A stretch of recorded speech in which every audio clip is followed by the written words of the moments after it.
The internet dating boom has been around for nearly 20 years, and there are now nearly 9 million singletons in the UK searching for love and friendship online. Online dating has completely changed the way we date. But dating can be a dangerous business, and with dating moving online and now onto apps like Tinder and Grindr, it's becoming more perilous than ever. The thing about the cyber world is it connects people who would not ordinarily get on with each other in real life. Crimes involving dating apps have risen sevenfold in the past 2 years, with more than 400 offences reported to police last year, including assaults, rape, child sex grooming, and even murder. You have no way of knowing what kind of a person they are until you meet. How safe is looking for love online? With more than 3 million users logging on every day, plentyoffish.com is Britain's largest free dating website. Because Plenty of Fish is free, it's not really tailored to any specific type of person. It has a really wide database. You can communicate with people that you wouldn't ordinarily communicate with, but also people are able to market themselves in a different way. Behind the keyboard, you can be a completely different individual. That's the concerning aspect of it. In December 2015, 26-year-old Carl Langdell began exchanging messages with 23-year-old Katie Locke via plentyoffish.com. Katie was a beautiful young girl who clearly had her whole life ahead of her. She was described by everyone who knew her as a wonderful person. She taught at a secondary school in Hackney and was very popular there. On the face of it, Carl Langdell presented himself as being a very upstanding young man. You wouldn't look at his social media profiles and think he was anything other than normal. He appeared to be a successful lawyer running his own firm. He appeared to have a postgraduate degree in communications. He'd done an internship at the Independent newspaper as a journalist. He had a blog called Ordinary Decent Human, which referenced humanitarian issues. He published poetry. He seemed articulate. There were photos of him with Boris Johnson at events. Pictures of him on his social media profiles. They showed him with friends, playing golf in exotic locations, going to watch the cricket. Female friends commenting on his pictures.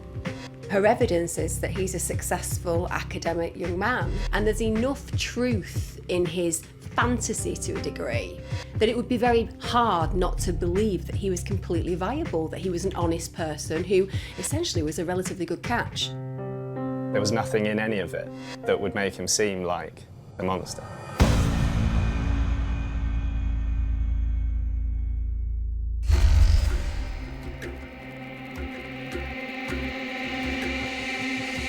They seemed to quite like each other, and so from there they arranged to go on a first date. She didn't immediately just meet this guy for a hookup. This was something that was planned over a period of 2 weeks.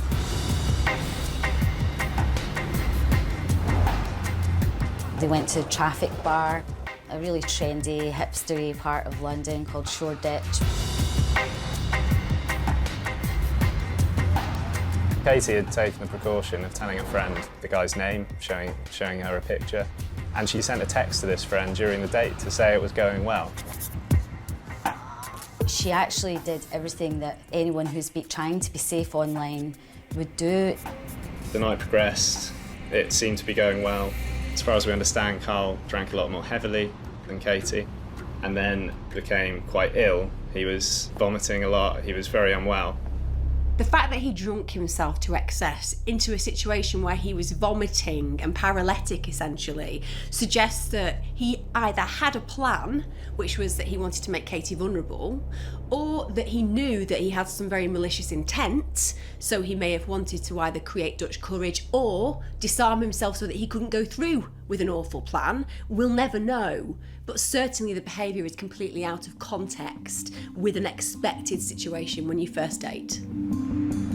Katie, possibly concerned for Carl's well-being, decided to go with him to his hotel. She looked after him. She spent £65 in a taxi. She subsequently spent £80 because he had been violently sick in the taxi. So she obviously had her wits about her, The hotel it's called the Theobald's Park Hotel. It's a 4-star hotel, so it's very plush, very nice. The fact that Karl Langdell is somebody who's already pre-booked a hotel suggests that firstly he wanted to control the night, he wanted to bring Katie back, but also he wanted to live up to the expectations she had of him, which is that he's successful and affluent. But it demonstrates this possible desire for ownership, you know, to have some control over where their relationship was going to go. When they arrived at the hotel, the receptionist helped Katie with Karl. He was a wreck. Katie seemed relatively sober, according to this receptionist. They went to the room. We know that Katie called down and asked for some toothbrushes and that the receptionist delivered that to the room, and at that point they seemed perfectly fine. That was in the early hours of the morning of Christmas Eve. That was the last time anyone saw her alive. Still to come. Karl had a strategy. Once the door was closed, he decided that that was it. He was going to carry out his fantasy. In early December 2015, Karl Langdell met Katie Locke on the dating website plentyoffish.com. After 2 weeks of messaging, they arranged to meet in London for their first date, the day before Christmas Eve. When Karl began drinking to excess, he became violently ill and convinced Katie to help him back to his hotel in a cab. The police and Katie's family believe that she only agreed to go back to the hotel with him because she thought he was in danger. She thought she needed to make him feel safe. Karl had a strategy and that he was able to literally execute that strategy by luring Katie back to that hotel. Once the door was closed, he decided that that was it. He was going to carry out his fantasy.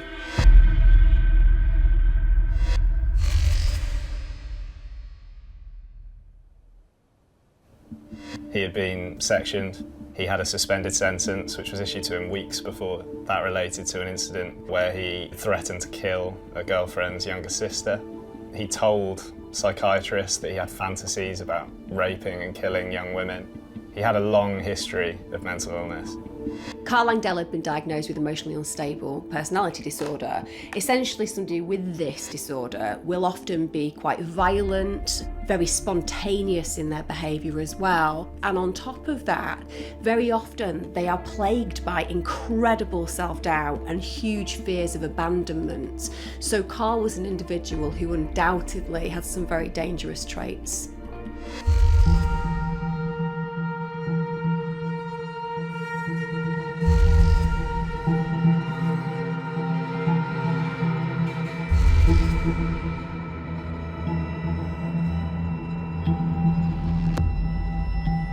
In the early hours of the morning, after Karl Langdell had killed Katie Locke, he wrapped her body in a duvet and then used a laundry cart to transport it to a fire escape and dragged the body down the stairs and then took it about 50 feet into woodland and submerged it there under some leaves and branches. After that, it seems he just went back to bed and got up in the morning, ate breakfast. After checking out the hotel, Karl Langdell went home. He lived with his parents in Cheshunt. He walked the family dog. He acted as if nothing had happened. There's an almost clear level of disassociation between what his actions are and how his behaviour is, and you can't help but acknowledge that this would fall on the psychopathic scale. This is an individual who is able to disregard his actions and to act, to all intents and purposes, completely normal around people that he knows. Meanwhile, Katie's family had no idea where she was. Katie didn't arrive for an engagement that she had previously made. Because Katie had taken the very sensible precaution of telling her friends who she was going out with and where they were going and sending a picture of him, it was very easy for them to find where he lived and where his family lived. Katie's father went there to ask Karl's mother if she could find out what had happened to his daughter. Karl's mother called him while he was out walking the dog and literally confessed to the whole thing, that he was a monster. I can only imagine how horrifying that would be, to stand there on Christmas Eve and be told by someone that you don't know, that you've just met, that your daughter has been murdered. Katie's father called the police and they arrested Langdell immediately at Lee Valley Park. Whilst in custody, Langdell admitted everything. The fact that initially Carl confesses his crime suggests that he has a level of conscience. So admitting it, first of all, is a way of cleansing his conscience and offering an explanation, i.e., let's make it seem that I take responsibility because maybe that will mean I am punished less. But then when he realises the gravity of that confession, when he realises the impact of people being aware that he's a killer, he starts to try to claw control back. He tried to claim it was a game gone wrong, a game gone too far, that he'd had too much to drink. So even then, even when he was telling them what he'd done, he's trying to control the situation. He was trying to get away with it. He claims that he asked her if she was into S&M and that she said she was, and tried to claim that the murder was a sex game gone wrong. But everyone who knew Katie, including former boyfriends, said that couldn't have been true, that she wasn't into that kind of thing.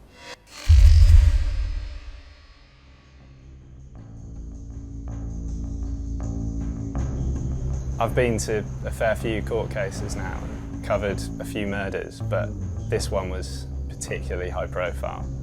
The atmosphere was tense in there. You had the victim's family, very emotional, very upset, and then you had the killer.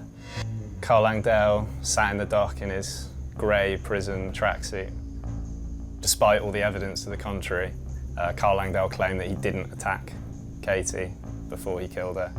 He said that he just squeezed until she was dead and he didn't know what came over him. He's manipulative and controlling, and I think all through the case he tried to control it on his own terms, and he must have just put Katie's family through absolute hell.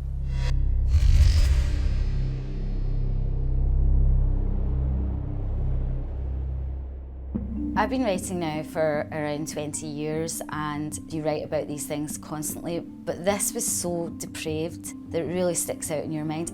I think about this case all the time. I mean, he had such a direct conviction. He threatened to kill a young woman, and now he was on a dating website where he can meet young women. That shouldn't be allowed to happen. These apps need to take some responsibility. They need to make them safer, because otherwise this could happen again. We contacted plentyoffish.com, who stated that they take the safety and well-being of their users very seriously, and they're constantly improving their systems to make their communities more safe and secure, and advising their users to exercise caution when meeting strangers, whether online or not. There are more than 1,400 dating websites and apps in the UK, and 1 in 5 adults have sought love online. Some are seeking long-term relationships. For others, it's all about hookups. And the biggest hookup site in the gay community is Grindr. There are a lot of different gay dating apps. The largest in the UK is Grindr, and actually the popularity of apps like Grindr and others has been linked to the reduction in the number of gay-only or gay-specific venues that operate in London and other cities around the UK, because you can meet someone from the comfort of your phone who might actually live just around the corner from you. Grindr is an app that, majority-wise, is about having sex. It's about hooking up with people who are near you and having sex with them. But the reality of that is it puts people in incredibly dangerous situations and can, at times, have devastating consequences. On the 13th of September 2015, 25-year-old forklift driver Jack Taylor logged onto Grindr from his home in Dagenham. Just before 2 a.m, Jack was contacted by Stephen Port, who was less than 4 miles away in Barking. He thought he was communicating with a young, athletic gay man. But unbeknown to him, Stephen Port was a 41-year-old serial killer who wore wigs and makeup to lure in young victims. After exchanging messages for a few minutes, Port asked Jack if he'd ever taken tea, meaning crystal meth, to which Jack replied, "Never have, mate." There is a growing trend on Grindr that gay men are hooking up for drug-fueled sex. Now, the reality is that the majority of people on that app won't be. This particular app allows you to specifically ask for particular needs to be met. And if you do just want to have sex with people, the chances are somebody's going to agree. And that puts you ultimately in a very precarious situation. Jack Taylor met up with Stephen Port at Barking Station at 3 a.m. These are the last known images of Jack, seen on the left, walking with Port through Barking Town Centre in the direction of Port's flat. Within 36 hours, Jack was found dead. His body was propped against a churchyard wall. His shirt was pulled up over his belly. No mobile phone was present. He was found with a syringe and plastic bottle containing the liquid GBL that can be transformed into GHB, a common drug on the gay scene. The police deemed it a non-suspicious drug overdose. The reality was that this was Port's 4th murder victim in 15 months. On Sunday the 13th, the time when Jack Taylor is either dead or dying, you're searching for a boy drugged, rape, etc. Why is that?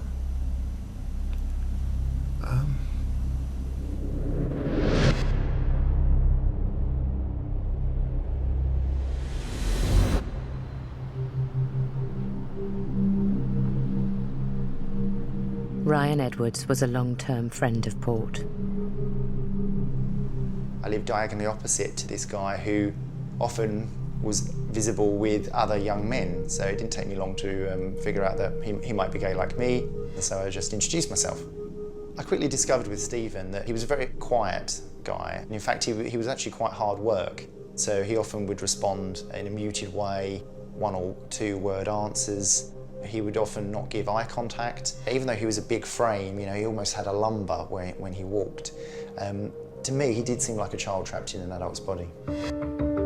Despite being shy and timid, Port's online profiles painted a very different picture. I knew Stephen used a few apps and various websites to meet guys. Things like Grindr, Gaydar, Planet Romeo, Fit Lads.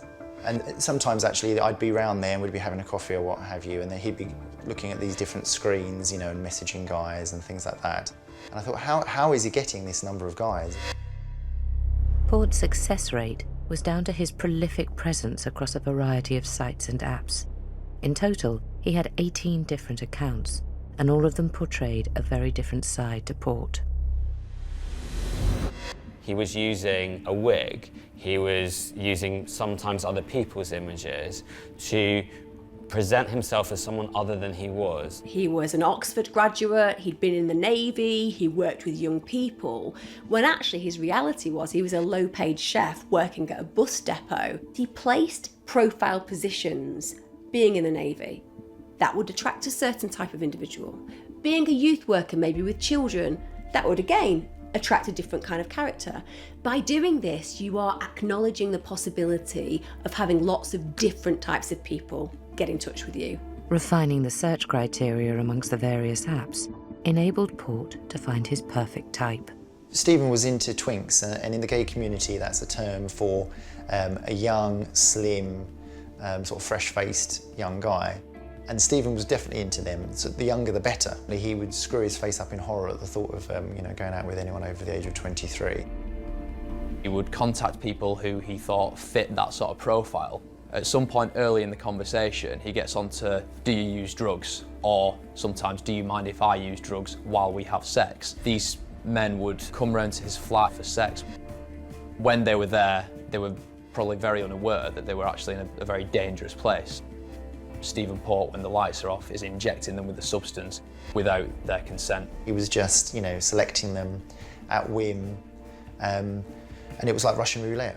And unfortunately, if you were the person that the revolver landed on, then we know what happened.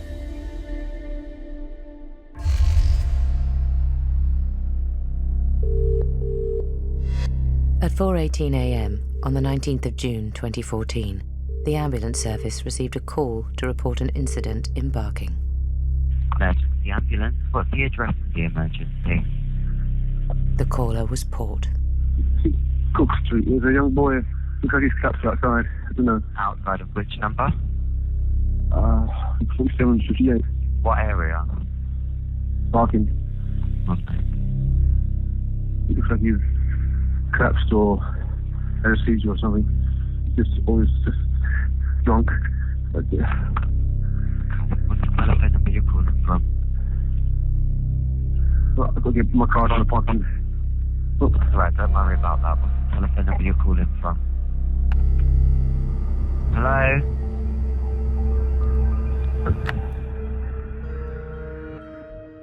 When the emergency services arrived, they found 23-year-old Anthony Walgate sitting slumped with his top pulled up. He was pronounced dead at the scene. Still to come. Death is unsettling anyway, but when there's another body that turns up in that same space, your mind does start to wander and you do start to worry. Serial killer Stephen Port fantasized about drugging and raping young men. He used various gay dating apps and websites to lure his victims to his flat in Barking, East London, where he turned his fantasy into a reality. At 4:18 a.m. on the 19th of June, 2014, Port anonymously called 999 to report an unconscious man slumped against the wall outside his flat. This man was 23-year-old Anthony Walgate. He was pronounced dead at the scene. Anthony Walgate was a fashion student who met Stephen Port through a website called Sleepy Boys. As far as we know from what happened next, he went to meet Stephen Port and was given an overdose of GHB. We can't be certain what happened inside the flat, obviously, but if you walk from Stephen Port's door, sort of 15 paces, that's where Anthony Walgate's body would have been found. The cause of Anthony's death was given as self-inflicted GHB drug overdose. Anthony had taken reasonable steps to ensure his safety by telling friends he was staying with Port, who was brought in for questioning by the police. At first, he denied all knowledge of Anthony, but eventually confessed that he'd hired him as a gay escort on the website sleepyboy.com. Port claimed Anthony had taken drugs, and after having sex, he went to bed. Port claimed he woke up and found Anthony stiff and rigid and panicked, so moved Anthony's body outside. Had the police examined Port's laptop that they seized at the time, they would have seen he'd searched the web for gay teen knocked out rape within minutes of looking at Walgate's escort profile. The death was treated as non-suspicious, but Port's initial lies to the police meant he was later charged with perverting the course of justice, but for now, he was released on bail. The fact that Stephen Port is placed on bail, even though he knows that he has drugged, raped and murdered a young man, means that now he feels a permission base. Even when he acknowledges involvement in that young man's death, he's not actually given any strong consequences, and that fuels this sense of invincibility, and his arrogance grows. So of course, the first thing that he's going to want to do is to carry on what's given him this fantasy and enjoyment and sexual experience that we see with Anthony. In August 2014, just 8 weeks after he'd taken the life of his first victim, Anthony Walgate, Port met 22-year-old Gabriel Cavari online and convinced him to move in with him. I think I first met Gabriel in 2014, and as was almost a tradition with Stephen, when he got a new guy, he would often message me to say, you know, come round, neighbour, have a coffee, meet the new guy. Then I kept in touch with Gabriel subsequently, you know, via online apps. So I was swapping a few messages with Gabriel, especially because I got the impression from him that he was unhappy where he was currently staying. And then all of a sudden, you know, Gabriel just stopped communicating with me. On the 28th of August, Gabriel's body was found by a local dog walker in St Margaret's Churchyard, just 400 metres away from Port's flat and where Anthony Walgate's body was dumped. Like Anthony Walgate, Gabriel was slumped against a wall, his midriff exposed, and with a deadly amount of GHB in his system.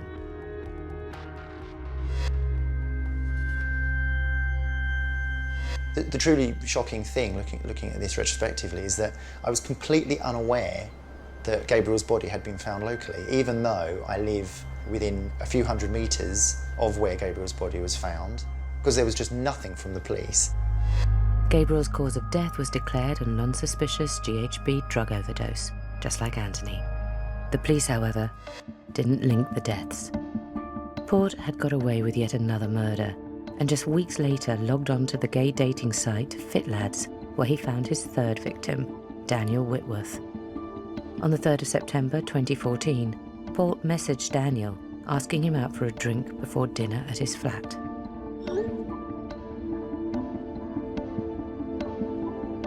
Daniel told his work colleagues he was going to meet friends in Barking on the 18th of September. 48 hours later, his body was found by the same dog walker in St Margaret's churchyard, slumped up against the wall on a blue sheet, in almost identical circumstances to Gabriel Cavari. I've come through and I've seen somebody else, a different boy, sitting in exactly the same position, leaning up against the exact same wall, and I'm thinking to myself, please God, no, please not another one. Homicide officers from the Met Police were called in to assess the deaths, but deemed them to be non-suspicious.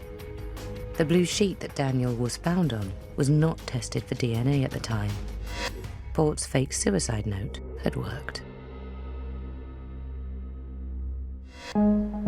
However, in February 2015, 5 months after he'd killed his third victim, Port pleaded guilty at Snaresbrook Crown Court to perverting the course of justice for lying to the police and initially claiming he didn't know Anthony Walgate. The prosecutor said, "There's no suggestion that Mr. Port bore any criminal responsibility for the death of the young man." Port was sentenced to 8 months in prison.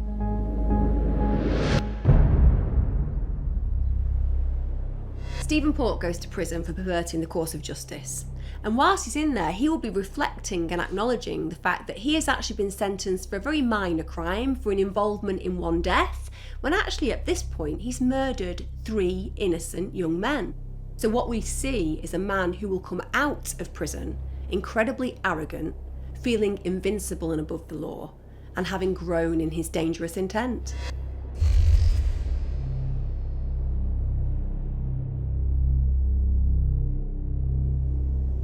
When Stephen got out, he was the same old Stephen, absolutely. He was back on the apps, back on the revolving door of, you know, a quick succession of men.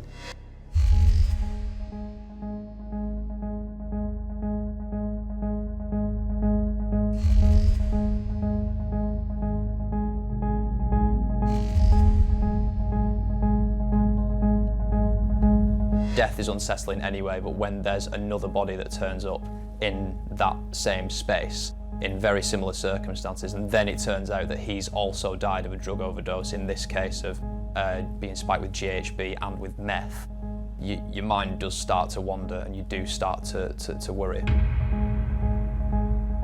Police initially treated it as just another drug overdose, but his family, they put pressure on the police and they said, we're not satisfied. There was also the fact that they said, you know, Jack didn't take drugs, he wasn't that sort of person. And they basically pushed for CCTV footage to be made public by the police.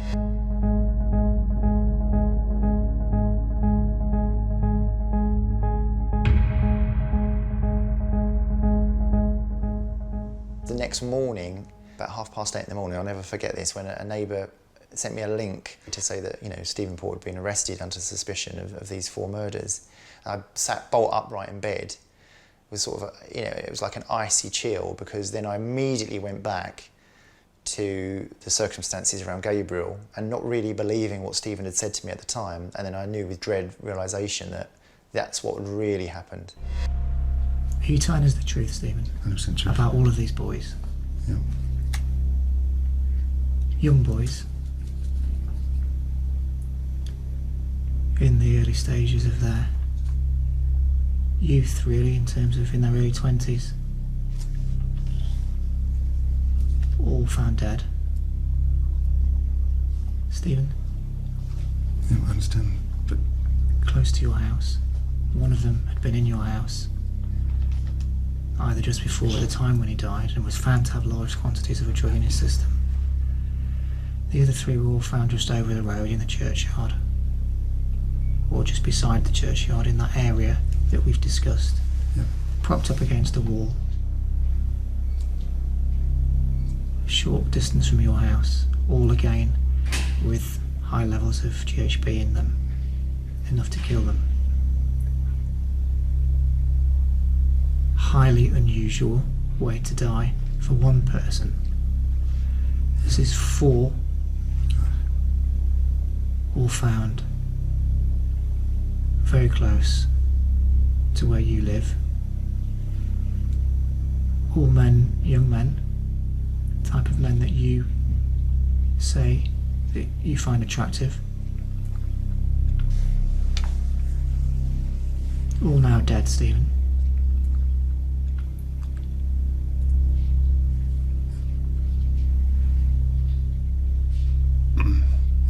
As it happened, Anthony, I know nothing about the 3, how they come to be. After murdering his 4th victim, Jack Taylor, when he's being interviewed by the police, the only crime that he acknowledges is his involvement with Anthony's death. The reason that he does this is actually to suggest that there is a level of honesty to his nature. So he really has been caught, full stop now.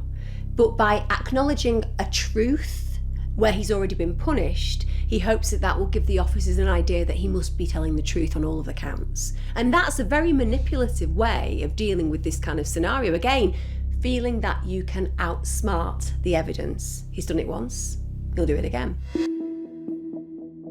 Port was charged with murdering, drugging and raping the 4 victims.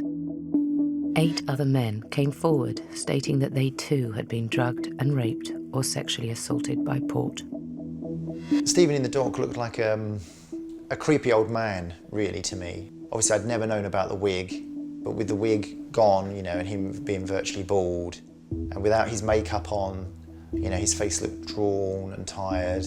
He gave me a sort of a crooked smile. It was like a sort of a half smile, almost like a naughty boy that'd been caught out at school. It was that kind of look, which is a bit haunting, really, given the circumstances, but in keeping with that strange childlike persona that perhaps he could switch in and out of as he wished. Stephen Port did not admit anything that he'd done. He denied all 29 charges. Stephen Port's defence rested basically on blaming other people, just shifting the blame around, denying responsibility, very much in the way that you'd expect a child to when caught doing something bad by their parents. What Stephen Port was looking for online, that was mentioned in court on the first day. It was very much, he's looking for videos of drugged, young-looking gay men being raped. That was his fetish, that's what turned him on. For Stephen Port, the end game was to actually do that in real life. That was his goal. The judge in the trial actually said that him satisfying his kink and his fetish became like a compulsion, that he just had to do it all the time. And he put that satisfaction that he was seeking above the lives of, you know, 4 young men and above the dignity of other victims who he raped and sexually assaulted.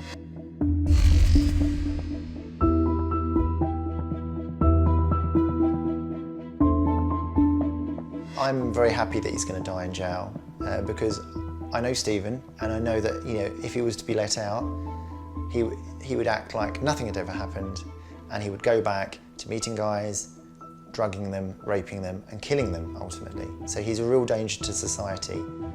Out of the tragedy that has resulted from the actions of the serial killer Stephen Port, there is greater public awareness of the risks of using online apps to meet people for dates and for hookups. We will only be safer when people are better educated about the risks of what they're doing. It will have to come from better education and better guidance by the technology companies behind these apps about how to use them safely. Still to come. The very fact that he was already researching things like life in prison says that he knew what he was going to do. Nearly 7 million people in the UK have signed up to dating apps and websites. With this fast-growing trend of online dating comes an increase in crime. Dating app and website offences have increased 7-fold in just 2 years, with reports of killings, rape, grooming, and assaults all on the rise, calling for more security measures to be put in place. So different sites and apps will use different measures to check people are who they say they are. Some will require you to film a video saying a certain word to guarantee that you are the person whose photos you're using. There are sites which will make you upload, say, a driving licence or a copy of your passport to check that you are who you say you are. And obviously, if a site is paid for, then you'll be giving credit card details which can help establish that you are the person you're saying you are. Despite the protection on offer from a majority of companies, people are still encouraged to be vigilant. There are precautions that you can take. Make sure that you stay on the site with your communication with them. Don't let them take communication off the dating site. While you're on the dating site, it's easy to block them, report them, and the dating site will monitor the things that they're saying. So if a conversation turns abusive, the dating site will intervene to stop that happening. Luring people away from the protection of the sites was a tactic used by serial rapist Jason Lawrence. Lawrence used two pictureless profiles, Keep It Straight Today and Straight Man Looking, to contact several thousand women on Match.com. He would then ask them to continue communicating using private texting or emails, luring his victims away from the safety measures enforced by the website. When he finally met his victims and got them in private, he'd force himself upon them. What these apps are doing is essentially creating a perfect breeding ground for having low empathy, expectant behaviours such as immediate sex, and it also means that particular predators can meet with more vulnerable individuals and exert that level of control over them because there is this expectation that it's normal to go ahead and have sex straight away.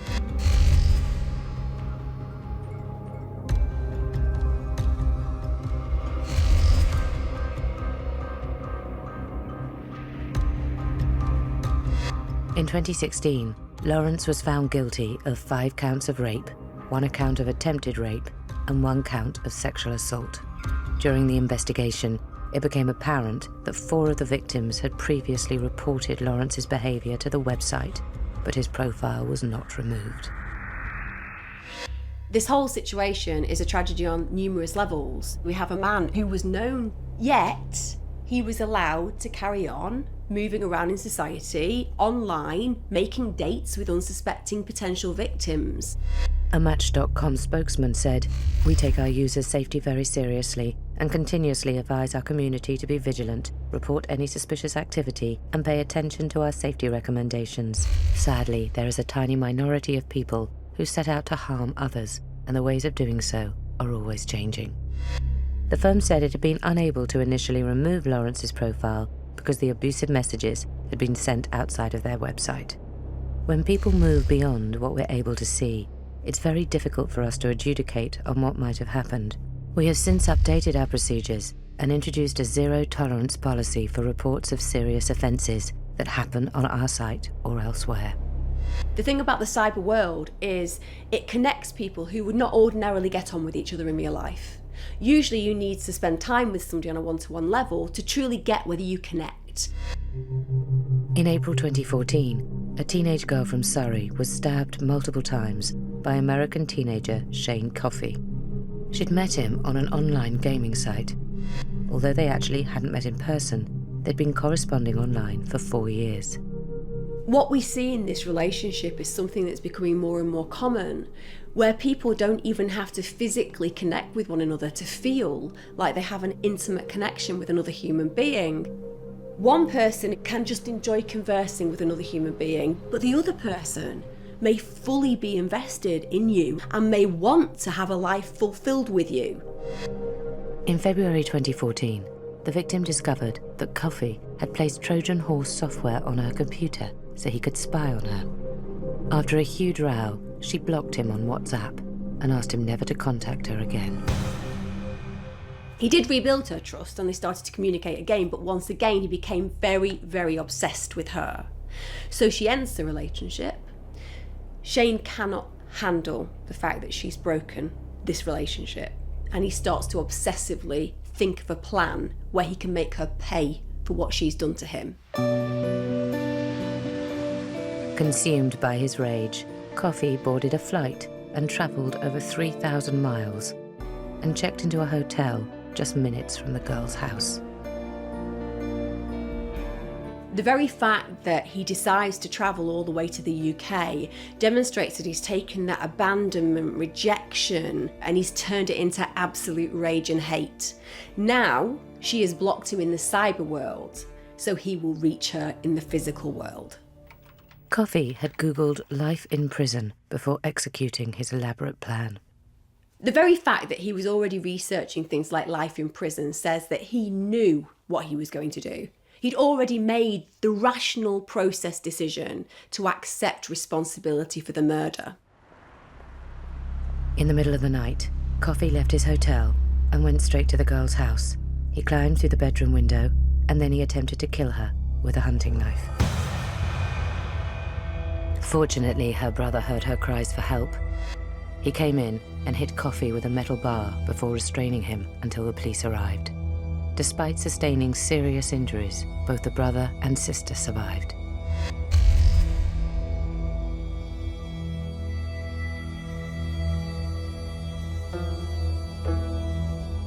When he came over and did what he did, he fully knew the consequences of his actions, but that is how angry he was.